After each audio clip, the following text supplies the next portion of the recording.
because we all like to think that, or I'll just speak personally. I want to think that I'm not a quitter Right. until the parts that I do, Yeah. right? And then we make a lot of excuses, and then maybe it takes a while before we look back. I'll just again speak for myself. I've DNF'd a lot, and I think I had a lot of excuses, and then kind of realized like all my DNFs came from my quit. Whether the Mm. time ran out, whether whatever happened, Yeah. somewhere between training and start day, I had already quit. Yeah. And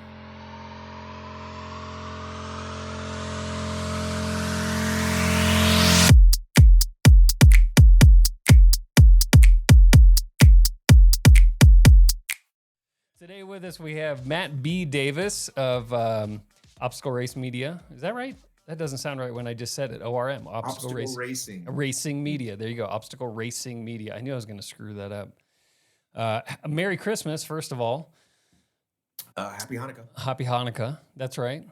We had to do a little traveling this year for the holiday. My mom actually ran over herself with her own car a couple weeks back, and so we had to go make sure that she was okay in Phoenix. And I had every intention of landing gracefully and doing some recording, and you and I were going to try to hook up over that holiday, and I think I hit the ground and just did like a dodo bird and just like crash landed on the ground and went dark for a few days. So I apologies get on it, my man. part. Yeah. I Yeah. totally get it, man. No worries. Yeah. Anyway, so hope you're having just a wonderful 2020.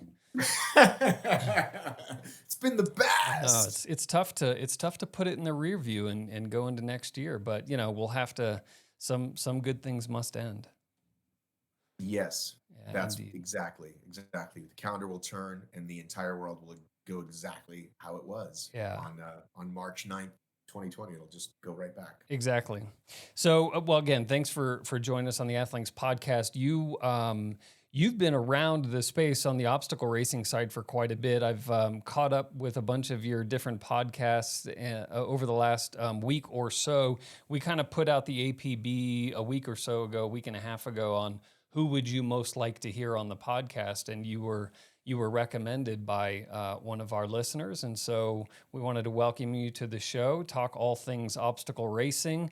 We've got some other things on the agenda if you want to get into some Boston comedy and some different things like that. So I would love to talk Boston comedy, but I also like to talk Athlinks because I love Athlinks. cool, nice. Well, that's awesome. How do you guys use? I mean, I notice. I mean, you first of all. I mean, let's get into your race history. You're a pretty Oh, please. prolific grinder Oh, out there. please. I Well, I'm going to say something that maybe I shouldn't say. I've done always say far it. more races than are on my Athlinks. Let me just put it to you that way. I've done far more races than are actually on my Athlinks. Is that right? Yes. I actually keep track because after the first couple years of obstacle racing, I started keeping a little living Google Doc. So we're well into the 200s somewhere. But I interview guests, and often I will start talking about their careers, and we'll go, well, let's pull up your Athlinks. There you And so go. it's just the default to pull up, and we start going, oh, look, you were seventh at the Vega Zona Spartan in 2013. Oh, you beat so and so, right? Yeah. So now, depending on the athlete, it's basically, for me, there's two places. There's Athlinks and there's Ultra Sign Up, and that's kind of like the base of where I'm going to pull stats from if I'm going to interview. If I was really like a super prepared dude, I would look ahead of time, but it's much more fun to look during. And now, with Zoom and everything, I can do a fun screen share. I literally just put up an episode with Ashley Heller, and we spent 10 minutes on her Spartan career through the magic of Athlinks. The magic of Athlinks. There are some issues. We can get to those, but we can save those for later. Yeah, we can get into those too. I'd be curious to see what we're missing on you, because we're obviously pretty damn complete. But how about this? I might accidentally lose my chip sometimes. Yeah, that is one of the. I mean, it's been fun actually working with Spartan. Spartan pushes us really hard on the technology side, on the chronotrack side, as well as the Athlinks and the tracking side. And one of the things which is pretty comical is, for years, Joe would like invite all these elites to to his race, but then never make them register. And so they would show up and you'd have like a Rosemary Jari, like just, bark her name at the registration person, like, hey, I'm here, put me in. And so like every single week we'd have to chase down Rosemary, Rose, Mary, Rose Jari, Mary Jari. I mean, it's just like this never ending cycle. And this was a very common thing. So, Well, listen, I'm a media person, yeah, so I just don't always get a chip.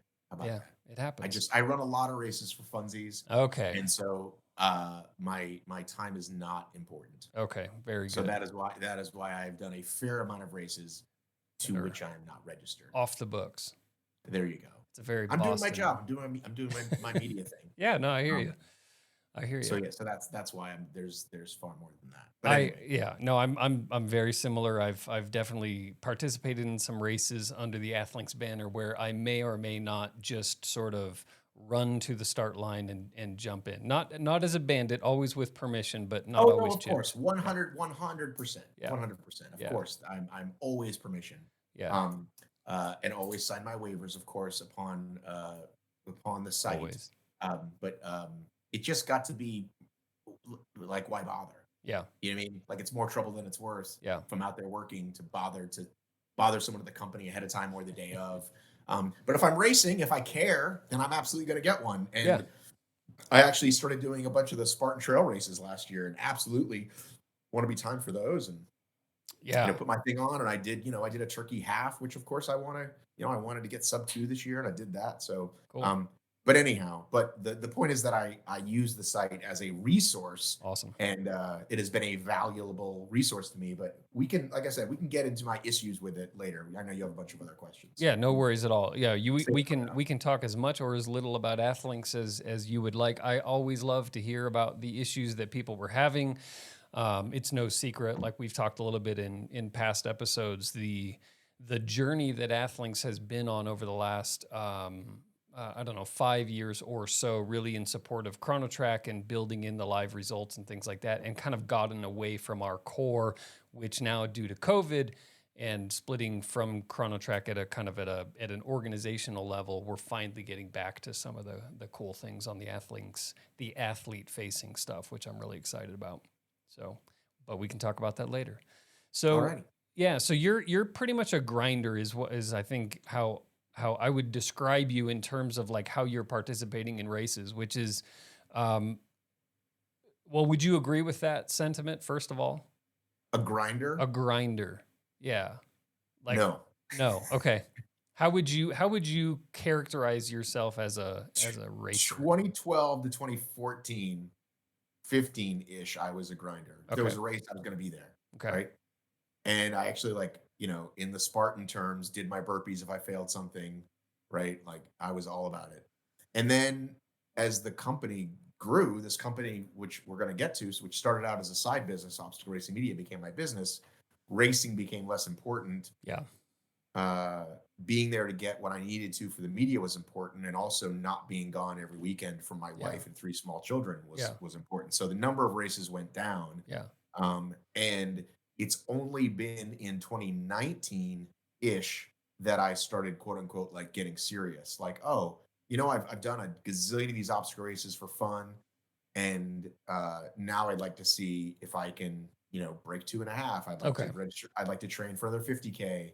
I actually got a charity thing to Boston, which, of course, that ended horribly. But so now at age, fell in love with running at age 40, right? Sort of this midlife crisis that many of us do. Start obstacle racing, start running, love it.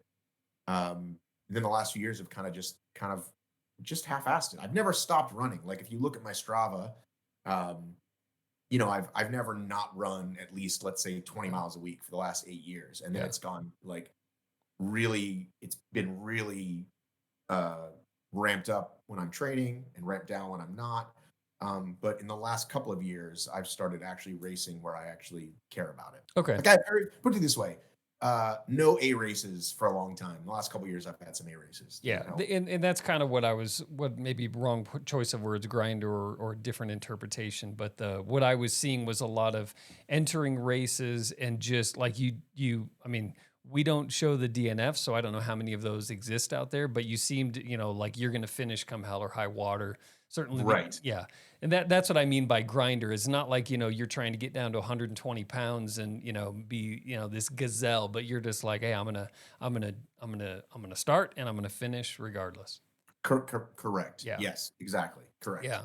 So did the, so you've got a kind of an interesting background from a distance, and I'd like to hear from you specifically, because I've put some pieces together, kind of former or maybe now amateur stand-up comic maybe, who then finds OCR and then turns that back into a media gig. So kind of what is your journey through the sporting and entertainment world, and how did you ultimately get these two things to converge in a successful way? I'm going to say 100% by accident or magic, or um, you can wish for something and it comes true, but 20 or 30 years later than you thought. I Yeah. mean, I guess it couldn't be 30, it couldn't be that old. Yeah. So I started doing stand up at age 24. All I wanted to do, all I cared about, I just, I never finished college. I never had any sort of business life plans. I just knew I couldn't work for the man. I just knew that about myself. So when I moved to Boston in 1996, because I had been born there and I knew they had more stand up than Atlanta, I didn't know that it was this comedy mecca, which it is, which, in any decade, Boston is this, like, there's like 3 or 4 places where you can be from, that Boston is one of them. So I get to Boston in 96, and that I grinded. That I absolutely grinded. If you listen to any of these podcasts with, with Marin or any of these comedians, with Rogan, you got to get up, 10 times a week. So that means you're up twice a night, you're doing it. And I loved it. And I loved it, loved it, loved it. Never made a fucking nickel, didn't care. Yeah.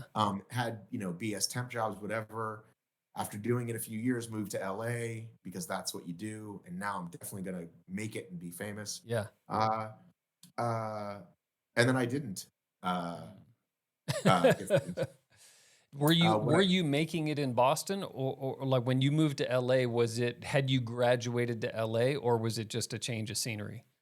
Well, I mean, there's a couple ways to look at it. I remember someone saying, like, we all kind of, like, everyone in Boston, those of us that were like around the same age, kind of, we all knew that, like, New York or LA is the thing. There's all these guys that never left, right? Which we can talk about, part of the people So like like Lenny Clark had never left, and Steve Sweeney never left. These guys were headliners already for 20 years when we got there. They're still there. They're great guys. They just never quite, quote unquote, made it. So we knew we didn't want to be that. You didn't want to be some, like, just local, whatever. Like, I want to make it. So if you work hard and you're halfway decent, you can start doing gigs right away, and you can, open for these guys, and, you can open for even bigger names. And I say that to people all the time, that stand up is the only place you can do that. Yeah. I mean, I got to open for Lewis Black, and he was pretty big at the time. And it's like, you don't get to pick up a guitar and then you're opening for the Stones like 2 years later. That doesn't happen. You know what I mean? But you get to work with these guys. They could drop in on an open mic you're doing. You could be on the same day, or you could follow Chris Rock, or he could follow you, or whatever. Yeah. And so I loved all that. And then the short version is, I moved to LA and, got hit in the face like everybody does. Yeah. Like the world is my oyster, and it's going to come to me. It didn't. And then looking back, I realized I stopped working as hard. At the time, you couldn't have told me that. But if you listen to Marin, I keep bringing him up because you mentioned him. Yeah. And he talks about how he used to just sit around, how comics just sit around and go, "Why does that guy have a TV show? Yeah. Why did that guy get the Aspen Comedy Festival and I didn't?" And it's like, you don't. If you go out and work really effing hard instead of sitting around complaining, you'll probably get farther. Yeah. And that's what I've since learned, doing this business, that most people are successful because they work really hard at it, not because some BS reason that you think. So, but getting back to the point, should I go to LA? Should I not go to LA? And there are people that are like, no, you should wait. You should wait till you have some quote unquote heat on you. And then I had other people, because I asked some of the older comics, and Sure. some of them said, no, man, you're young, you're good looking. Their words, not mine. Go now, just go. Yeah. And so I did. And so there you go. Got it. Yeah, it's interesting too. I just interviewed Anton Viatoro, who was a pro cyclist, raced with Lance on the U.S. Postal team, heard from multiple athletes. There is such a fine line between a successful at a business level, at a career level athlete, or, insert other profession here. And it sounds very similar to comedy, where you got, 100 riders who can push the exact same number of watts for the same number of time, or run that same pace or whatever. It's the guy who knows how to connect with sponsors, who knows how to connect with, their fans and push those sponsors and those types of things that start to make it. And then everybody else who feels like, well, I beat that guy in a race, why is he making it? But the reality is they're doing all those intangibles to, to make a business out of it. Well, here's what's interesting. So, do you know who Gary Goldman is? Yeah, very much. Yeah, great comic. Okay. Yeah. Okay. Do you know who Dwayne Perkins is? I don't know Dwayne. It's not as well as known, but Okay. he's had some specials and he's been around. He's been in a ton of commercials. So I was in that like class with them. We all started around the same time, and I looked at them and I said to anybody who asked, like, well, those two are going to make it. And why would they going to make it? They work clean, they're nice to everyone, and they work their ass off. Like they're you'll see them at a spot and then go to another spot and then go to another spot, and so they had the recipe right in front of me, but I didn't do it. Yeah. Now, again, it's not saying that, you know what I mean? And you could describe people who are quote unquote funnier than them even. Yeah. And I think they're both hilarious, but the point is that I knew that was the path to success, and yet I didn't do it. I was, I think I was, again, I only can see it now. A lot of the wrong reasons, which is, I think, why does anybody pick up a guitar? Why does anybody want to start comedy? Oh, I want to get girls. But then you maybe find a real reason to do it in the meantime. But I didn't. It was all about how can I get attention and love and get famous instead of like, let me get really good at this craft, which is the difference. Yeah, it's cool thinking like a Gary Goldman with the Great Depression. Like there are comics who can just, bust out a bunch of one-liners and can be funny any given time. The Great Depression, which was, I think it was on HBO about a year ago, is like a 20-year journey into amazing storytelling. And that was one of I kind of fell out of like my fandom of stand-up comedy, and I just happened to find The Great Depression again about a year ago, watched it almost by accident, and it was cathartic. I've never dealt with depression personally, but watching it, I mean, he kind of walks you through the whole thing and does it in a very endearing, funny way. And it's funny to apply that parallel to racing, where these overnight success stories, where that's 20 years of training and base work and all of those things that then get to display on stage and make it look so easy. Well, to jump ahead, this will go how it goes. I'm doing stand up, and so I'm in LA, and I'm not, I'm working here and there. It's basically you go whatever fish you are, right? You go back to being tiny fish, but it's actually it's you're even lower. And this is kind of how I think I can best explain it, is that when you're in Boston and you're kind of in it together. And again, you'll hear these stories on these podcasts if you follow comedy at all. 2 or 3 of you get in a car, you drive to New Hampshire, you do the gig, hilarity ensues. It's fun. You make $50, whatever. But it's you kind of against the world, and it's you and like these 200 people, right? And then you move to LA, and it's 200,000 people. And I remember my first time at the Improv. I'm fighting stage time. This is 1999, and I'm literally trying to get stage time. And the people that I'm trying to get stage time are this hot girl from an acting class whose acting teacher told her to go do stand up, and Drew Carey, who was the biggest star in the world in 1999. Right. Like those two forces are like I got to fight those people to get on stage. And it's so you talk about grinding. So again, I had the recipe, Troy, and I blew it. The recipe is you show up, You work hard. I was a door guy at Nick's. So I eventually got to be friends with Mark Maron, but we bonded over that almost right away because he did the door guy thing at the store. Yeah. But Nick's Comedy Stop, legendary place in Boston. You could sink or swim there. It was amazing. The crowd would just love you or destroy you, and like that's why so many Boston comics, I think, cut their teeth and get good. Yeah. And so I did it all, and then I got to LA and kind of had this attitude of like, well, I've been doing it 3 years. Why do I want to do a coffee shop? Yeah. Which was the wrong attitude. Yeah. Well, especially coming from Boston, because that is especially being an outsider going in and doing Boston comedy, because that's one of the things about Boston is they will set you up to fail. I mean, there have been great stories about, the comedy. Oh, hey, why don't you have my slot?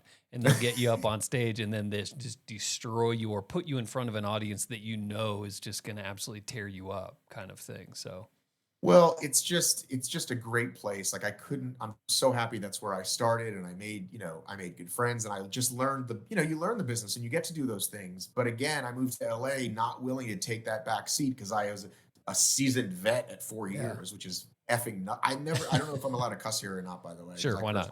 Okay. And so being not willing to do that and not willing to take all the crappy spots and do now I get to see people I did open mics with there that you would have heard of. And again, because they did that. Yeah. So Jezelnik is one, comes to mind, Sarah Tiana. There's a ton of people who sort of came out of that, started in 99, 2000-ish in LA. And, again, a lot of talent. Not saying they don't, but they also they did the deal. They showed up, they worked hard and got along. I very much, I wasn't mature enough, basically, I think. Yeah. Because I remember a friend said that to me once early on as I was acting like a jerk about something. And, basically, I just wanted to be right. And he said, well, you can be right, but, life is politics. Business is politics. If you can't play any of that, then you can say, I'm not going to play the game, but you can also, be a hermit, I guess. Yeah. That's part of mature adulting. Yeah. Well, I mean, if you think about a mic at a place like the Comedy Store or something like that as a podium, it's like there are 1,000 guys grinding it out in that race. There's only 3 that are going to stand on the podium and only 1 guy that gets to headline that podium, and it's not enough to just train. You got to have talent, but you have to out-train the other 1,000 people that you're going to be going up against, and so there's a lot of parallels in that kind of comedy. It's not like accountants. The world can always use another accountant. Correct. Things like finite resources, like comedy, and again, like elite racing, is there's only so many slots in the world for those people, I love it. But I also think if you're talking about sponsorship, for example, why does this person get this over me? People want to work with people they want to work with. Yeah. That's how it works. Should we call that guy? He's a pain in the ass. What about this other guy? He's great. I love that guy. Everybody loves that guy. Right. And it doesn't mean you have to be vanilla and be one thing to all people, but it means, you can probably, grow up a little bit and choose, pick your battles instead of this teenage attitude. I just keep saying teenage because I have a 13-year-old daughter and an 11-year-old son, and their answer to everything is that they don't like is F you, I'm not going to do it. Yeah. And, it doesn't really work in adulthood. And I didn't learn that till, in my 30s. Yeah. Not to jump off topic. And since you brought them up, I was looking at some of the photos from your Instagram account. Are you at all concerned that your sons are going to murder you in your sleep?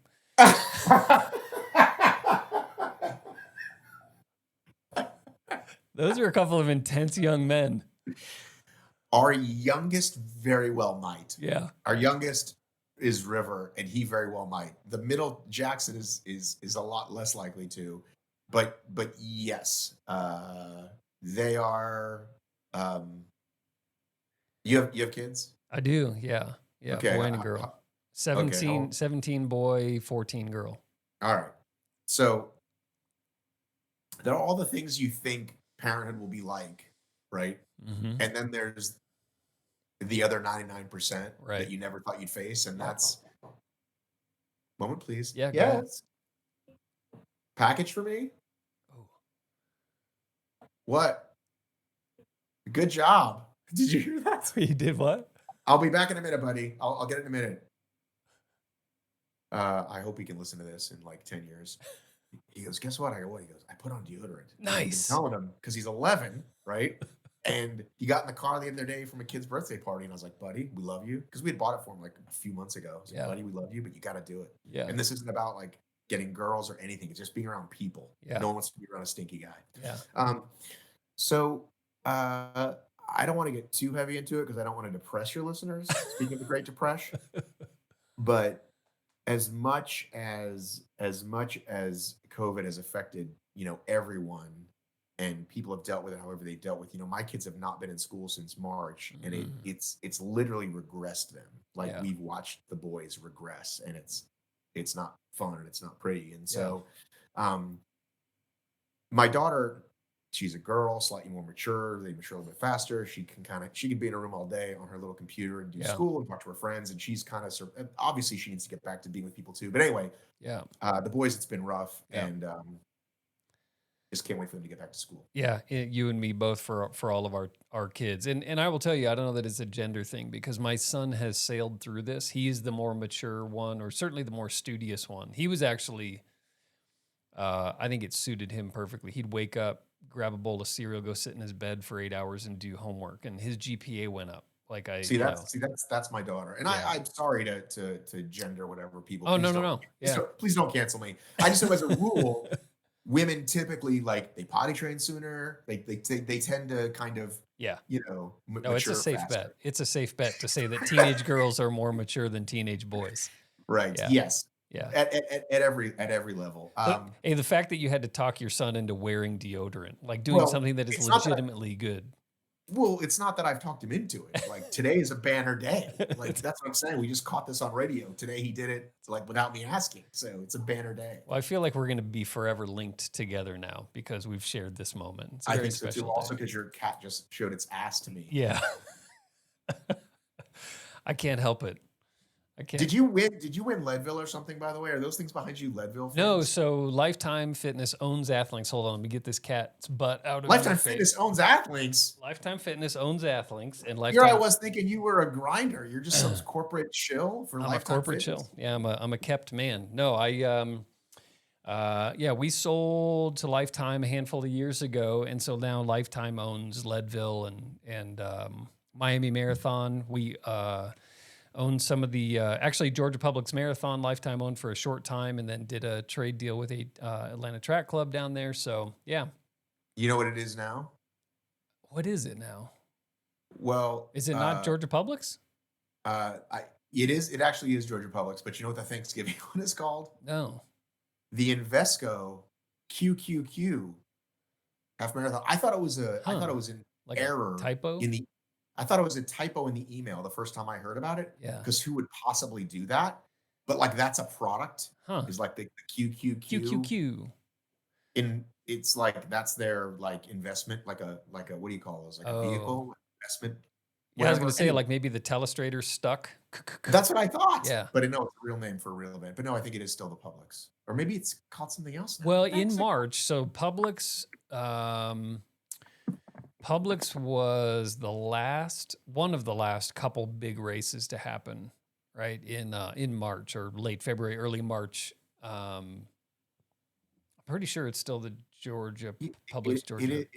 Yes, it is the Publix, and they're doing it at the frickin' racetrack, which I'm just looking at this now. They did a 10-miler this way. Okay. And I was gonna check it out because it was 4 laps or something, but who wants to do? So we're gonna do 15 laps of this thing. That's gonna be stupid. I don't know. I think at this point, whatever gets people racing is what people are going to put up with for a while. We interviewed a guy, Dave Pryor, who owns Unpaved, big gravel race up in Pennsylvania, and they made a bunch of different changes. They went from a 1,200 person field down to a 200 person field. Instead of doing a a full timed course. They did enduro rules where they only timed 3 segments on course and things. And everybody loved it and everybody, praised it after the fact. And, those 200 people were super thrilled to just have a freaking race to go to.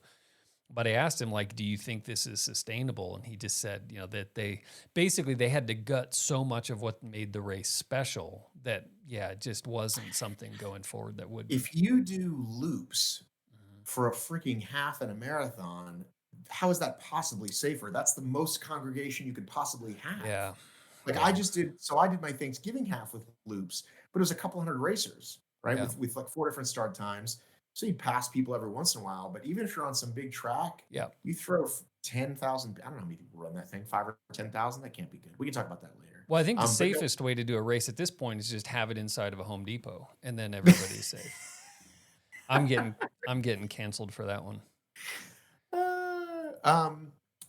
Yeah, it is. So, but right before it was called the Publix, it was called something else. I think that's what's confusing me. Like 3 or 4 years ago, it became the Publix from something else. But yes, owned by the good old track club, ATC. Yeah. So good. They've been we've been race partners with them forever, and so anyway, so that's why I have all the Leadville posters and different things, and I've done a couple of the races up there, and I have a couple more to add to my calendar. At this point, they're sort of half inspiration and half aspiration. Got it. Well, I guess a third, and then a third memorial. So I've done some of them. So got it. I'm learning how to grind a little bit this year. I've had I'm putting some 50s and things on the calendar this year in 2021 rather. And so I need to adjust my mindset of like slow down, go farther. I'm going to be 50 next year. So I'm just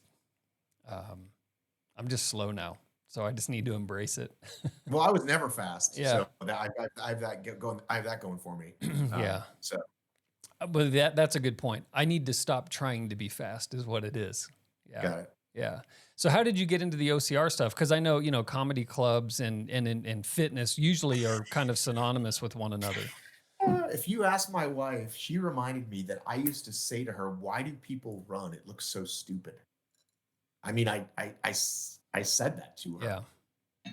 And, if you said, like, we're going to take away running from your life, I would be horrified. It is such a staple of my life, of my mental health, of all of it. So, did you guys come to get, like, was she more into fitness than you? No. No. Okay. No, she was the way I always explain it is, I was your average softball playing dad. Okay. Right. So I wasn't obese, although we found a recent picture where I look pretty chunky. But for most of my life, I was just like a normal dad. Yeah. Right. Like I could play softball, I could play some flag football, but I wasn't fit. And then 2010, this friend of mine had a flyer and it had one of these stupid hats on it. And it's a stupid red Viking hat. And he's like, we're going to do this thing. It's called the Warrior Dash. And you run for 3 miles and you like go over mud pits and it's manly and stupid. And you get to eat a big turkey leg. Yeah. Like, sign me up. So we go and do that, me and like 9 friends. And, it was fun, but I wasn't like, let's do this again. It was like, well, that was kind of cool. Yeah. And then I completely forgot about it. Yeah. Then I started seeing these videos for Tough Mudder and Spartan. Yeah. And I was like, this looks really hard. And a friend of mine said, I'm going to do one of those Tough Mudders. And I said, Dominic, my friend Dominic, you are fatter than me. You can do it. I can also do it. So 9 of us go and do it. And since we're becoming such good friends, I'll tell you the full story, which is it was in February. It was a Sunday. And the night before, the temperatures were like, it's not going to be above freezing when you start. And we know that there's an ice bath. We know there's multiple water submersions. I mean, I was scared, legit scared. Yeah. And the ice bath is in the first mile of the race in this particular one. And so we get to it and it's like, okay, we're going to do this. And we jump in and your head goes under and you come up and your head feels like it's being like squished in. Yeah. And then it was like, well, now we still have 9 miles to go, but the hardest part of the race is over. We've Right. done the hardest thing. And it just became this, 3 or 4 hour grind, however long it took. And I literally felt changed. Like, okay, I can Mm. do that. I can do anything. I had that Yeah. thing. And so that's kind of what got me off and running. I did a Spartan a month later. I started Yeah. doing a few more. And um, And are you thinking about like fitness at this point, or is it more just the challenge? well, I actually just for since Tough Mudder was 10 miles, which may as well have been 100 back then. It's like, well, how do you do Yeah. that? Well, you start running a couple miles, then you do 3 or 4 miles. Oh, you should run on trails. So some friends of mine go to this place called Stone Mountain, which I just ran out yesterday, and we start running on those trails, and that's what I fell in love with was the running outside and the running on trails. That's what got me. Um, this is 2000, the fall of 2011. So I read Born to Run, and Yeah. I'm in it, man.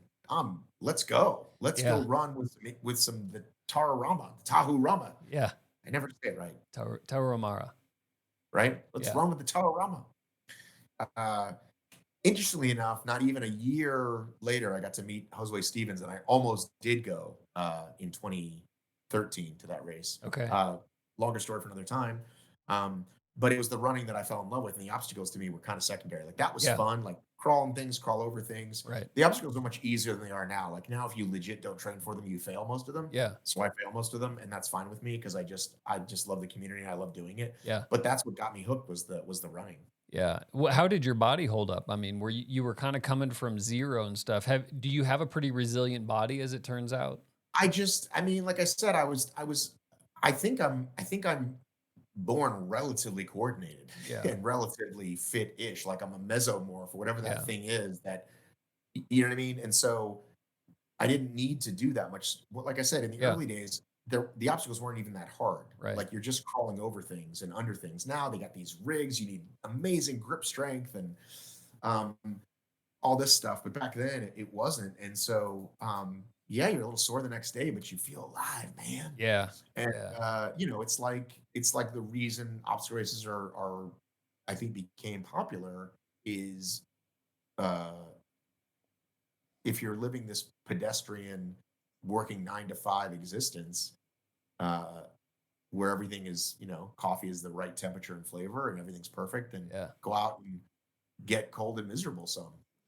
Yeah, it's tough to go. One, it's tough, like you described. It's tough to picture yourself jumping in freezing cold water voluntarily and then running 9 more miles after the fact. Right? It's just tough to even think about. Like it's tough to take a cold shower. Like get out of your warm bed into a cold room and then take a cold shower. Like most of us can't do that. But then once you do it and you realize like how you feel and how you have felt leading into that day and that level of accomplishment that there's no substitute for. Like you can kick ass in work, you can kick ass in a lot of things, but there is something so primal to, running farther, faster, whatever it is, or biking farther and faster, et cetera. Like there's no substitute for that. And you're hard pressed not to be changed after that experience. Yeah, and DeSena, the head of Spartan, calls it obstacle immunity, and Yeah. I feel like it really is a thing because for me, I'm just less likely if I go out to run a race, like Thanksgiving is a good example. I think it was going to be in the 30s or whatever that morning. I'm like, yeah, but I'm going to be dry the whole time. Yeah. Like how hard? You know what I mean? I'm going to put on a hat. Who cares? I can take the hat Nothing. off halfway through, right? Yeah. But then in life, it just sort of prepares you. So he'll always say things like, well, sitting in traffic is not such a big deal, or Yeah. all the things, all the things in life that Right. sometimes think it. Like I find myself, I think it worked. I think this obstacle community thing works with me on a subconscious Yeah. level. But doesn't part of that also go back even farther at a subconscious level to say, if you can bomb at a comedy club, if you can get up on stage and start to tell jokes, I mean, that had to have hardened you, or at least refined your hardness of what you already had innately inside you. Well, I can tell you that works. That helped me in business because when I started my first business, I remember thinking, going into like a sales pitch and thinking like, well, no one's gonna like boo me, Right. like I've seen the worst. Like You suck. that does that does prepare you for life in the best way, right? Yeah. If you can do that. Uh, and I have been booed before. My second or third time on stage ever. Um, they're encouraged. There's this black club in town called the Uptown Comedy Corner, and they're like, they kind of treat it like the Apollo. Yeah. And the guy said, if you don't like them, let them know. And so I got booed. And the next time I got back on stage, I was like, oh, okay, well now I can do anything Yeah. because so that helped me prepare for like sales calls in a way that nothing else can. Well, let's stay on that for a second. So when you're getting booed, so when you're getting booed, I mean, seriously, like, do you, when you're talking to some of these older guys that have been through it, like, what's the advice you give to comics? Like, do you just take it? Do you start pushing back? Well, that was my second or third time ever on stage, and so eventually the crescendo got loud, and then the DJ just plays you off. He just starts the record. You're done. You're just done. But then you learn as you get older, or the more you do it, how to deal with those kinds of things. And I mean, that was only the one time I was ever booed. Yeah. Like, as a rule, it doesn't really happen unless you're in that kind of environment. Got it. But crickets is certainly worse. Like That's worse. uncomfortable sweating in weird places, and your ears itching, and you'll millions of stories of those kinds of gigs. And I remember one time I was at this place and like they wouldn't turn the TV off, and that's always a bad sign. Like the TV's on, and there were so few people in the audience, and I found myself literally like I'm telling the jokes because you need to do your time, as we say, and I'm literally watching TV and thought this is pretty impressive. Like I'm telling the jokes, I'm following, like this is all in my mind that I'm following what's going on TV because I just got to kill these 20 minutes here. But again, I just didn't. I recently saw, I found a video cassette. Okay. Right. Most of my stuff is on video cassette. Yeah. Because we're talking 96 to 05. Do you still own a VCR somewhere? My comedy career. I went to the Goodwill to buy something, and I found one. I found a TV that was like a DVD VCR thing. Nice. And I watched myself, and I said to my wife, I said to Stacy, I said, that guy, like he's in prison. Like I was so not myself. I was I thought I had to be a certain way or tell the jokes a certain way. And to fast forward to what this is and how I made my life basically now just being myself because I trust myself enough to do that. But I didn't in those years. I didn't have the inner strength or fortitude to just be me. I thought I had to do a certain thing. Yeah. Is there sort of a cover band aspect to when you're starting out in comedy? Like I'm going to kind of do a little bit of Marin and a little bit of Leary kind of thing. It's totally unconscious. I think. I mean, people used to tell me, you're old enough to remember, people used to always say, and now of course I'm blanking on his name. You're going to know it as soon as I say it though. Oh my God, I'm blanking on his name. Because he's not real famous, but he had a couple of specials. It's going to hit me later, but people are like, I kind of see that guy in you. And I took it as a compliment, and it wasn't, but it was just kind of that like traditional 80s kind of stand-up punchline. Yeah. And it's not that the jokes were bad. It's just that, I remember, I met Jeff Foxworthy once, or maybe he had said this on a special, but I did meet him once, and he said how, it takes 10 years to even have a clue of what you're doing. Right. Really. And he says when he had met Seinfeld, he had already been doing it 5 or 6 years. He was already headlining across the country, and he thought he had it figured out. Or maybe Jerry said 15 years, and it wasn't until he hit 15 years that he's like, oh yeah, now I have a clue. And then it just kind of keeps getting better and better. And if you just, again, learn to trust yourself enough. Like that's, if you ask me, what are the great ones doing? People who I think are the best, they're just trusting that instinct. So for people who I loved, like I loved Carlin and Lenny Bruce, and pretty much everybody my generation loved Bill Hicks, and like that's all they were doing was just like they just didn't give a shit. And I was like, this is who I am and how I feel. Let me express this to you in this very clever way. Yeah. Well, it's funny to think about, like, guys. I'm always fascinated by debut albums and things like that, because when you listen, like, go grab everything from 1977 and then listen to Van Halen one, and you're like, what planet did Eddie Van Halen come here from? Like, it doesn't sound like Right. anything else at the time. Right.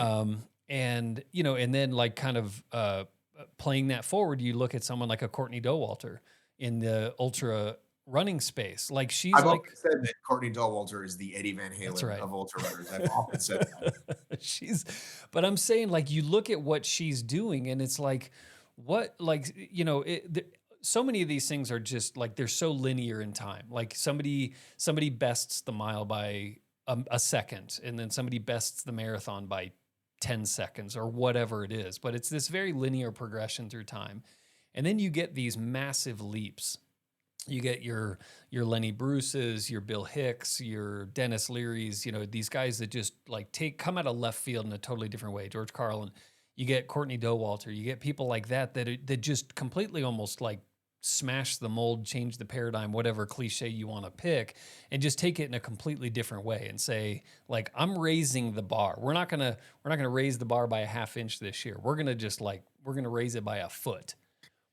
Yeah, and I'm so fascinated by that, and I'm fascinated by greatness, and so I've read a lot of books and I've watched all the documentaries, and getting to do this for a living and talking to these people, I learned pretty quickly uh they can't explain you No. why. You know, you ask we think there's some answer, and Yeah. not even like a specific this many miles per week at this heart rate, just Right. this general, what are you doing again? Yeah. And the more I talk to these people, like, I've spoken to a lot of great runners over the years and obstacle racers, and they never quite know. They're just telling you, I don't know, you know what I mean? Yeah. It's like, this is what I wake up and do every day. Yeah.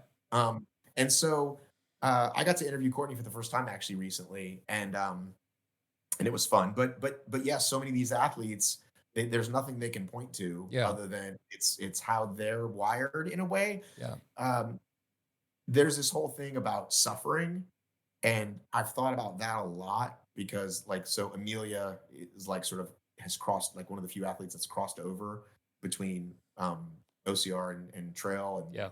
people know her outside of OCR. And she really enjoys the suffering, and I wondered, like, is that a gene that is the same as any other gene, in Yeah. that some people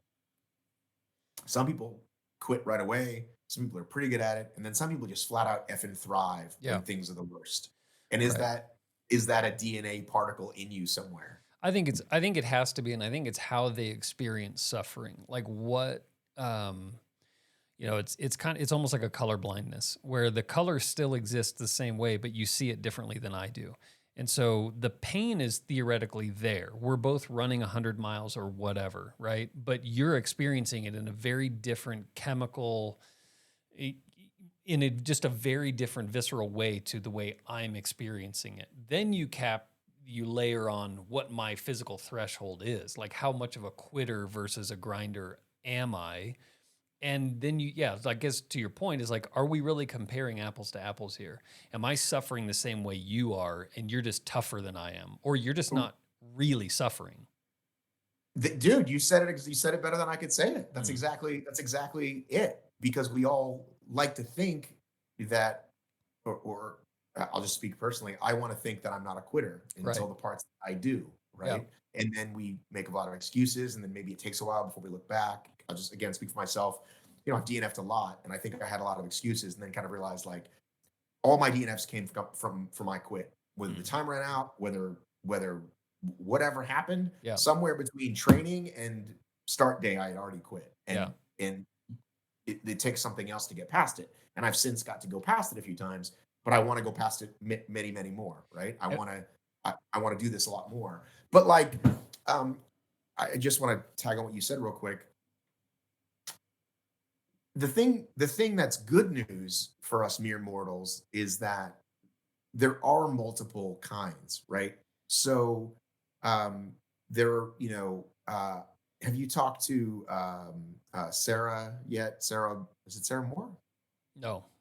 she did Big's Backyard, and Okay. she just did um uh one of what's his name's races, one of Jamil's races. But she she's relatively new and just this like big emotional, like what the fuck is happening? And Yeah. she's like literally screaming at the road, and like all emotions right here on the edge of her sleeve all the time, which is what I'm like. And then you have somebody like Courtney, who's a machine. Yeah. What's the problem? Let me fix it. What's the problem? Let me fix it. Yeah. And so there's no right way, Right. right? Yeah. Well, I just interviewed Jamil the other day, Jamil Corey of Aravaipa out of Arizona. And, I was talking to him about that. Like he was in the middle. I don't remember which race it was now. Maybe it was Western States, but he got like 30 miles in. And he was way ahead of the time gap. So he's like, I could have just gone back to the hotel, slept for 8 hours or whatever, and still finished fine. But he just laid on a cot for like 3 hours and got back up. And then he said the last 65 miles or whatever it was he was just gliding. And I asked him, like, is that just totally normal to you? Right. Because so a lot of people would just say, like, The well, last 65 yeah, miles as if it's 2 miles. right. But it's like, yeah, a lot of us would sort of get 30, 35 miles in, like he was in just severe distress. Most of us would just say like, hey, it ain't my day, right? And just say, yeah, screw it, whatever. But like, did he just know? Did he just know that that's what his body needed was 3 hours to sort of balance his salt or whatever that was out of balance? And then you know what I mean? Like, there's no guarantee you're going to now go glide for 60, 65 miles. It's like, oh man, this is going to happen again in a mile or 5 miles or whatever it is. And I interviewed Anthony Familetti early on in the podcast, and I've told this story a few times now. In 5th grade, he was running a mile in like PE, and he woke up to his coach like slapping him in the face, like and he goes, "Did I win?" He goes, "You didn't even make it halfway." But he made himself pass out. He was running that hard, and it's like, dude, that's not normal. Like for him, it was totally normal, but that's what got him to the Olympics was that, Right. My first cyclocross race, I got pulled from course because of the time limit. You only have so long to finish your 5 laps and stuff. And I wasn't quitting. I wasn't dogging it. I was going as hard as I physically could, and I just couldn't go any farther. Now, having said that, I didn't make myself pass out. I didn't make myself throw up. I didn't see the tunnel vision, like I didn't push myself as hard as I could have. I felt like I did, but I clearly didn't. And so some of these people, these elites, I think just have that different gear that they don't know it because to them it just feels totally normal. Exactly. Exactly. It's like you're living inside my head. It's a good place. It's cozy. It's a little scruffy, but it's cozy. Right. Yeah. So, so you progress through, like, at what point do you start doing the podcasts and things like that? Like, how did your, I'm curious, this is, I get, for the listener too, but I'm certainly personally curious. As we said, you're the MJ, edition of the Athlinks podcast. You're, episode 23. So we're just getting started. And frankly, we kind of came out of the gate like an explosion 3 a week kind of thing. So we just started a few weeks back. I told you might want to slow down. Yeah, we are. Yeah, I definitely, because I mean, basically due to COVID, we're a smaller team than we were, and so I've kind of taken this project on myself. So doing the post production, all of it and stuff. So I'm loving it, but yeah, I'm definitely going to be slowing down here in the new year. Good idea. Yeah. Yeah. So how did you get into it? What was that journey like? And if you haven't listened to the podcast yet, you absolutely need to. So give the full plug. This is your time to own the floor. Oh, sure. So the Obstacle Racing Media podcast, Yes, is part of the Obstacle Racing Media empire, which is I think the initial intro to the show was we talked about obstacle racing, adventure runs, in the occasional ultra marathon, and that's really been what it's been. Although it's not really been adventure runs. Although we covered Eco Challenge a lot because a lot of people paid attention to that. Yeah, I saw a bunch of different shows on that when it came out. But that's been what it's been, and I do these races. I'm starting to be fascinated by. Back then, there was no content. I'm really hungry for anything I can find online. There's these Joe DeSanta from Spartan is putting up these weird videos about this thing called the Death Race, which happens at his farm in Pittsfield, Vermont. Yeah. And I was like, I think I should go to that. And again, it's not, there's no plan involved. There's no like, here's how this is going to go. I get on a plane, I go there. We throw the term inspired around a lot. I am absolutely inspired by Joe and his team, by the volunteers, by these people who had been in the mountains for 2 days with no sleep. And then they come back and they finish a task and they go, okay, what's next? Yeah. And then they go off and he goes, great, carry the sandbag up a mile mountain. And they go, okay. I was like, what is going on? Like something's happening here. This is pretty cool. And I had started listening to podcasts. I was always a This American Life fan on the radio, and I started listening to them. Like I think This American Life was probably the first podcast I'd ever listened to. And I was actually friends with Marin from my time in LA, and his podcast was just starting. And I just thought, I think I want to do a podcast about this. That's it, man. It was no grand plan at all. I start doing it and instantly become the guy. Like, oh, well, you're the guy with the podcast. And what year was this? This is the first episode ever was the end of June 2012. Okay. So way ahead of the curve. Way, yeah. And again, not because I knew podcasting was going to become a thing, because I had spent the next however many years trying to explain to people when I meet people. First, I have to explain what obstacle racing is. Then I have to explain what a podcast is. Sure. So it was not very fun. And for a long time, like, how do I get it? What's the link? Do I need to download an MP3? How does this, like, that was a long time in podcasting world. Yeah. And, you'll appreciate this, just real quickly from a business sense, selling advertising, it's like you can get, it's going to be website and it's going to be on the podcast. And like, they couldn't even care about the podcast. They didn't understand it. Right. And now that's like what they ask for first. Like, sure. Please read my company's name on your podcast. Yeah. Right. So, so I instantly kind of become the guy. And somewhere in that first year, I had this other business that was making okay money, but that was making me miserable. Bless you. It's a little bit of COVID. Hang on. And I thought, what if I made a go at this? What if I went for this? And to say the rest is history would be the really, really, really short version, because it's massive ups and downs.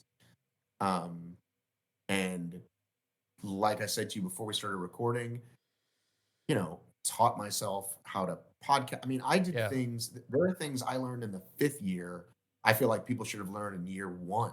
Right. I'm doing things. I can tell you for a fact that I put out at least 1 episode a week for 5 or 6 years and never missed a week. Yep. But I never had a day. I was like, I should probably pick a day. Day would be good. Got it. Never picked a day. Got it. In the last 2 months, I now have 3 shows, and I have an actual schedule. Like, it took me 8 years to get an actual schedule. Yeah. Well, baby steps. What's that? Baby steps. I didn't start editing video until 3 years ago. I should have done that right away. Right. But you know what I mean? Like, I just sort of, when you say you have a team of whatever, I have a team of me. Yeah. And one more, please. No yes. Worries. Santa's at the house. Hang on 1 second. No worries. You want to say hi? I want to call.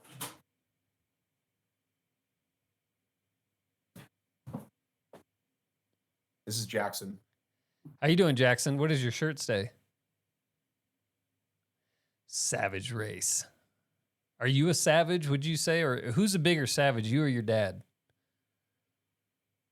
Your dad? I don't know. I don't know. Maybe we need to put on a race for you two and see who's the bigger savage. Jackson knows that I'm the bigger savage. Yeah. So What's are up, dude? You're just gonna say hi? Okay. Yeah. He's being quiet. He's usually pretty chatty. Well, it was great meeting him. We're keeping all that in. You should. You should. This is life at my house. So when you made that choice, was it a burn the boats moment where you just said, I'm going to kind of sink or swim on this thing? we're Well, leaving land behind. I look back, and if I had a chance to do it all again, I would have somehow, if I could have, and I don't know that I could have, found someone to run that business Yeah. because I didn't quite understand the passive income piece. That even if I was only getting $200 a month from it, it would have been something Yeah. like to have, and I had a whole business that by now, this is that business I let go of in 2012. Like I was so far ahead of my competitors. It Yeah. was a staffing company, and I was so far ahead of my competitors with like SEO and all that. Like I remember the first time I had asked somebody how you heard of us, because usually, you get referred by a friend or Right. whatever, and they go Google, and I was like, oh wow, Mm. this works. Um, so had I kept it, I Yeah. probably could have continued to grow it, but Right. but no, I was a Lyft and Uber driver for about a year and a half while I tried to figure it all out and kind Yeah. of made and and that's what propelled me. But I'm still making it up as I go. I mean, Yeah. people say, "What did you do during the pandemic?" And it's like, this year is not a lot different in many other years in that I still just have to figure it out and find ways to make money. I put on a virtual race, and that really helped. Okay. And um, that helped. But yeah, just Yeah. whatever it takes. Well, it's funny, you mentioned kind of how you got into Spartan. And at the time, I mean, Spartan really was like we kind of talked about those, Eddie Van Halen's at the moment. Like at the time, there was no good race content. And we were already working with Spartan. This is right around the time we started, Athlinks started working with Spartan, was when you started getting these like blown out images of people jumping over fire and all this other stuff on Facebook. And they really were, I mean, gigantic pioneers in the media side. You had Color Run on one hand and these slow mo, cornstarch explosions of color. And it was like, wow, that looks amazing. I want to go do one of those. And then Spartan on the other side was like a huge pioneer in the media side of what we now look at as this kind of like glossy, colorful, again, like drone footage, super slow mo, like that Right. every single decent size race has now on their homepage. Spartan Right. really kind of pioneered that, right? Yeah, I mean, them and Tough Mudder were really Yeah. the just neck Yeah. and neck for supremacy over the last however many years. Yeah. And then it's a very long story about how that's gone in the last year legally and everything. Yeah. But yeah, I mean, that's what I like. Everybody that I would talk to, if I said, do you know what obstacle racing is? They'd say no, but I'd say, have you heard of Tough Mudder? And Right. they were like, oh yeah, of course. My Yeah. cousin does them or whatever. Yeah. Yeah. So it's interesting when you like, well, that side story there of, like every great champion has somebody pushing them. Tough Mudder and Spartan, there's some really good fucked up stories of how they were needling each other and flying banners over one another's races and things like that. So to get in on the early side of the media of that, and again, you're birthing this new style of racing that nobody had ever heard of, and so it's got to feel good for you that you were kind of on the leading edge of that of the media side of pushing that and helping to grow an industry. Yeah, I'm super proud of that. And I know that I have worked very hard to do that. And I really love it. And it comes pretty naturally to me. And I definitely was like at the right place at the right time. Yeah. Like all those things are true. Yeah. Because again, it's not like I was like, honey, let's start a OCR media company, right? Like a podcast that nobody's effing heard of, right? Yeah. So yeah, it's great, especially as things as as the sport grows and grows, and there's very few of us that are still around from the Mhm. very early days. But if I talk to a guy like Mike Morris, do you know who he is? Not by name, no. So Mike had done some adventure racing, met Joe, became like one of his first race directors, and now he's sort of their VP of Oh ops. And yeah, yeah. so Okay, sorry. Yeah, I'm sorry. I had an athlete picture in my head, but yeah, I know Mike. good guy, Yep. great guy. Yep. But so like he and I can talk about, remember the December Texas Beast in 2012 because we're both there, and like the athletes that have stuck around for a while. Yeah, dude, I'm super proud of it, and Yeah. I love being someone that being. I think people just want to do a good job, right? Like people want to be rewarded for doing a good job. And I think that I get a lot of pride from putting a lot of hard work into growing this thing. Yeah, it's awesome. How do you balance the racing? One of the things that I always find comical is I look at people's Athlinks profile, and oftentimes I can tell you the day they got into the industry is when all of their results stop happening.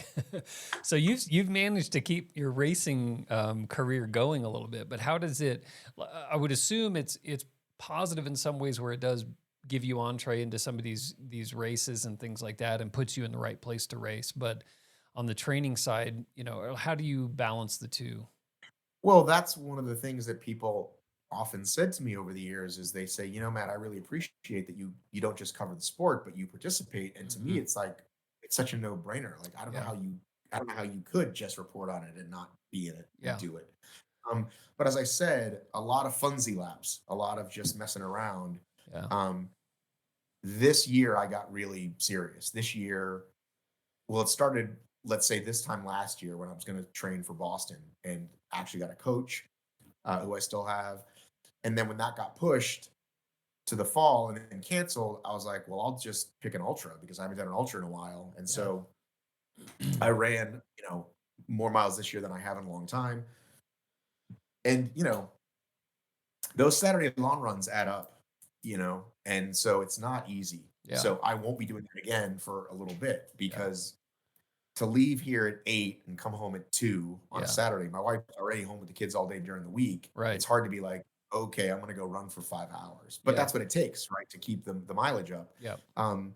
So that's been interesting. I have thought that when I'm ready for my next ultra, I might make Friday the long raid day Yeah. and like try to get all the work done before Friday as a possible solution, Yeah. and then leave the house early Friday. Because like to me, like it feels, I mean, I don't know about you, but when I'm in training mode, the whole week is about the long day. Like what do I Right. got this Saturday to do? And then thinking about that. Because Yeah. all the stuff during the week, you're running a lot of miles during the week, but it's like come home, I can drop an 8 or a 10 miler and it's not that big of a deal. Leave work a little Yeah. bit early, come home, do that. Yeah. But if I'm gonna go run for 5 or 6 hours, it's not gonna be around here. I gotta go find a trail, which is an hour away to begin with. Yeah. Yeah, it's funny when my when my kids were babies, when my son was born is when I got back into shape. I'd kind of let myself. I did the band thing and all that stuff growing up and kind of adopted some bad habits. And when my son was born is when I got back into really good shape. And I was so excited thinking like, man, as the kids get older, I'll, and become more autonomous, I'll have all this more time to train and things. And it's been the opposite. It's now you want to spend time with the family on the weekends and all that kind of stuff. So I've dealt with the same kinds of things.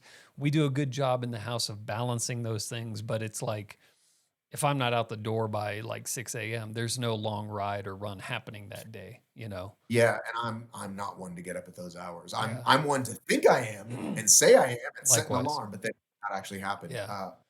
The good news is though, Jackson has been to, 100 races with me, and Yeah, he's that's done awesome. a bunch of them himself. And Yeah. so, and now that his little brother's old enough, I can bring both of Yeah. them, and I can do my job, and they can be around, and they Yeah. can actually hang out in the tent while I'm gone. And I have another couple of friends that like their kids are on the same age. So that kind of became one of the solutions, is just to take at least one of them out of the house Yeah. with me. And he's gone on some road trips with me, and like he knows all those athletes like by name, like Yeah. Hunter and Atkins, all those guys. And That's awesome. It's kind of fun. I think that's why he wanted to come over and chat. 'Cause Oh, he really likes to he see thought I who was it somebody. is. He's like, I Thought you were somebody. don't know who that guy is, Dad. But yeah, but again, there was definitely those first 3 years of Yeah. I got to go to every single race and now I don't. I go to the races that I have to pick and choose. Yeah. The races that I want to travel to, be away from home, and to get content for, because I'm in the content business, and it's always the tail wags the dog. You produce content, you get eyeballs, you sell advertising against it, and it's not the other way around. Yep. Money doesn't usually come in on the front end. Right. So I want to go produce this content on my own dime and on my own whatever. Although I do occasionally get paid to produce content. Yeah. Yeah. I'd like to do more of it if you want to talk about that. Yeah, I think that let's talk about that, because I think that again, as we think about, we all certainly have a hope coming into 2021 that things correct themselves and we figure all of this out. The reality, I think we're going to be somewhere in the middle of what 2020 was and what we hope 2021 to be, right?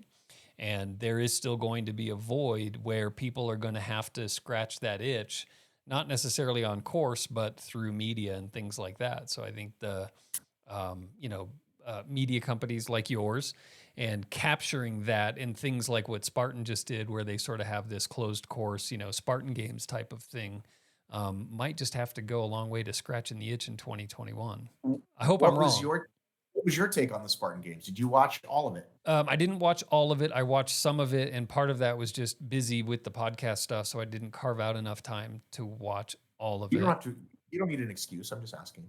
Joe's going to make me do burpees if I say I didn't. No, I think it's cool. Again, like the thing that I'm most excited about is I think back to around the time that you started your business, 2012 is when things started getting a little stale. Like you did have the birth of OCR and color and all that kind of stuff, but then everything else, like traditional racing, started getting really stale over the last 8 years. And being inside a company like Lifetime, obviously you had all these roll-ups and acquisitions. You had Ironman sell for $1 billion. You had rock and roll gobble up races over the years and things like that. Is a lot of these races that normally would exist in a small room with a handful of people just wanting to do what's right for the athlete.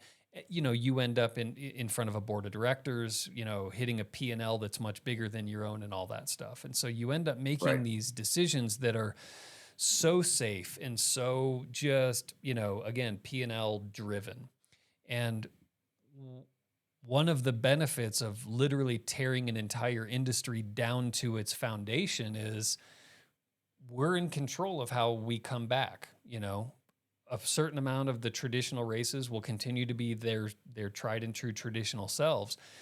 But I also think things like, there is room now for things like the Spartan games and things like that, where we fill that void and we take some chances, which is the biggest thing, which is that when something goes to zero, there's no guarantee that doing the same thing that you did before is going to bring it back to where it was. And so you do have some latitude to say, look, let's blow this thing up and just reimagine this and do it different, right? And that's what I'm excited about. I think that there's a lot of potential in 2021 for people to get really creative. Again, like Unpaved doing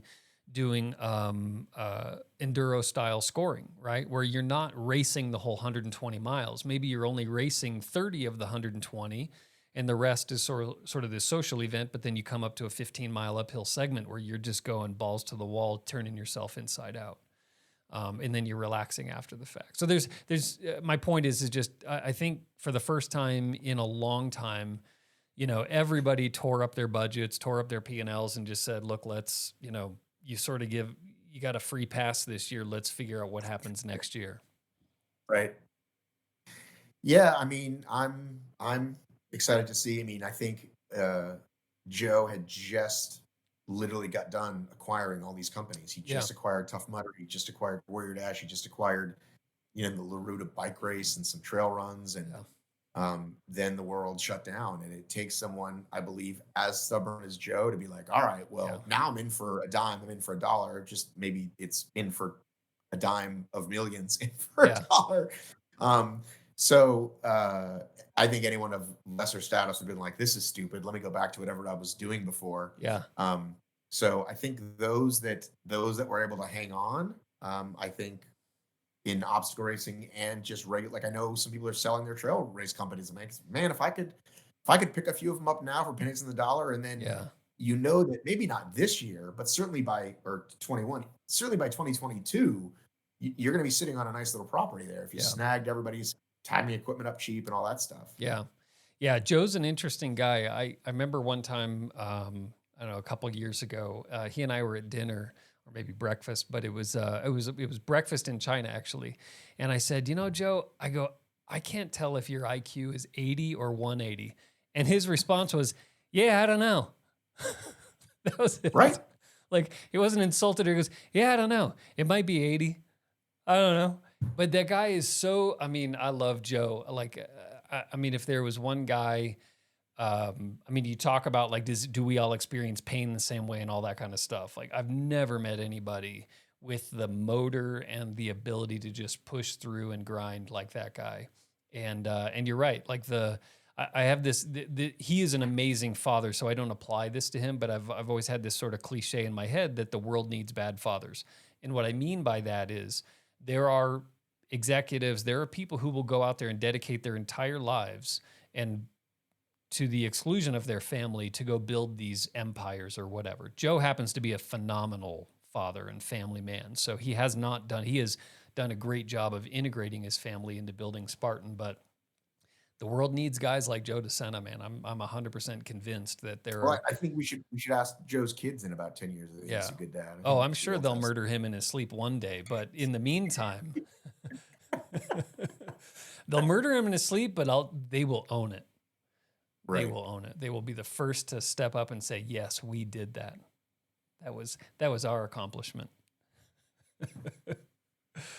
Anyway, we're at a time where we can kind of see the finish line across the horizon here. We do a little 10-question dash. You want to answer some questions? And I would love to. All righty, cool. Here we go. So I'll play some theme music to walk us in. So you're pro theme music. Very pro, very professional. Okay, so easy questions, nothing too surprising here, only honest answers. What is your gear looking like? What brands are you repping these days? For the trail, I love the Speed Goat 4 by Hoka. When I'm running obstacle races, I wear VJ shoes. I'm not that brand loyal clothing wise otherwise. Okay. Would you go into a running specialty store and jump up on the treadmill and try a bunch of different things? Or you I love the Speed Goat, I'm buying the 5, the 6, the 7 next 3 years? I never... the Speed Goat I'll buy for the next 5 or 6 years. Okay. Before that, I bounced around because when they change models and they make them worse. Yeah, I got it. Okay. Next race, OCR, run, bike. What do you got? Breaking news. I'm doing an FKT tomorrow that I've this will be out afterwards, I'm sure. Okay. I don't know if we were to come up on it. I'll tell you more about it later. I got an FKT tomorrow. Okay, very good. You got a favorite sports book, movie, podcast? Oh my goodness. What's your sports movie? Movie, like movie podcast, but that's like you just covered 27 things. Give me three. Give me a movie, a book, and a podcast. I'm going to give you 2 movies. I'm going to give you Rocky IV and Bull Durham as my favorite sports movies. Oh, interesting. Book. Oh my God. I can't think of a book. And I don't really listen to... Oh, I listen to a lot of Bill Simmons. So okay. All right. Well, you mentioned Born to Run, so we'll make that your honorable mention. Yeah, there you go. What's your favorite race? Favorite race? Yeah. I can't even answer that. That I have to my favorite kid. It's Jackson, but I can't. All right, no favorite race. What's your bucket list race? What's the one you just got to do? You know, I got that sort of, Leadville or Hard Rock Western States bug. They came in when I read Born to Run years and years ago. They went away. Then I watched Unbreakable again a few months ago, and now that's back. Like, I'd like to go out there like those people do those things. Do those things that they do at elevation. Yeah. Yeah. What's your home stretch song or band on your playlist? Do you listen to music when you race, run, train? I mostly listen to podcasts, but if I want to get jacked up, I listen to either Eminem or Green Day. Okay, so I think is a perfect answer. I was going to say you get a little jiggy with it rather than jacked up, but Eminem can get you jacked up. What's your most embarrassing on that playlist? Most embarrassing? Yeah, we all have them. I mean, I don't think I have a lot of shame. I mean, I just played Wham this morning in my kitchen and danced. You might have won the first 23 episodes of that answer. What's your pre-race ritual or superstition? You got any of those? I absolutely live by my Theragun. I just bought one of those. So that's become my absolute must-go-to, must-have. Perfect. For any run. All right. Living, or I forgot to give you one of those. Living or dead, who would you most like to share a long day with? Long OCR day, run, whatever. Living or dead? These are some great final mile questions. Living or dead? Living or dead? Paul McCartney? Paul McCartney. I don't know if he can keep up or not. He's a shitty runner. I'd kick that guy's ass. Or Joey Ramone. my other choice. All right. Yeah, there you go. I'm going to give you that for Paul McCartney, that for Joey Ramone there. All right, man. What final question? What's the secret? What's the secret? Yeah. Woo. Work as hard as you can, but stay out of the results. Love it. Perfect. That's awesome, man. Those were amazing questions. Those were great. I love those. Well, again, we like to put you on the spot. Maybe I should start the show with those. Get you on your No, toes. I think you probably need to loosen them up. They're going to give you what they think is the right answer. Yeah, for sure. Early on. But seriously, I know we got to go, but I want to talk to you a lot about, we talk offline about podcasting, about content, about Athlinks stuff. Yeah. We got a few more minutes. Yeah, no, we can keep talking a little bit. But I don't. I have a 2:00. Okay, actually. Go ahead. Fine. I just got blown off on my own podcast. Bam. God, it's like prom all over again. Sorry, buddy. I'm so insecure. But we can talk as soon as tomorrow or the next day. All right, let's go. I'll reach out to you right after. Okay. Yeah, awesome, man. Well, thank you very much for coming on. I appreciate it. I'll walk you out and stuff. I'll let you go. So I'll do some in post, and I'll make this look very cohesive on the exit. Well, if you want to say something like "Great talking to you, goodbye," we can do that. But I literally now have to go. Great talking to you, goodbye. That's it. Great talking to you, goodbye. Now we have Matt B. Davis. So yeah, no, thank you very much. I'm really glad that we were hooked up, and it's been great chatting with you. So have a great one. Have a great Happy New Year. But we will chat tomorrow. Really want to hear about that FKT you got coming up. So anyway, folks, that is the show. Hope you enjoyed it. More people racing more often, having more fun in the process is our mission at Athlinks. Thanks again to Eric B. Davis from Obstacle Racing Media for coming on the show and sharing some laughs and some history. The best way to support the podcast is to be sure to click subscribe on iTunes or follow on Spotify to be notified of new episodes, and please take a couple of minutes to give us a rating and a quick review on iTunes. We do a special post each week on Instagram, so look for the post with episode 23 with a picture of Matt. If you have any comments or questions, suggestions for upcoming guests, we are at Athlinks, or just shoot us an email to podcast@athlinks.com. Share it with friends far and wide to help spread the word, and until next time, happy racing, everybody.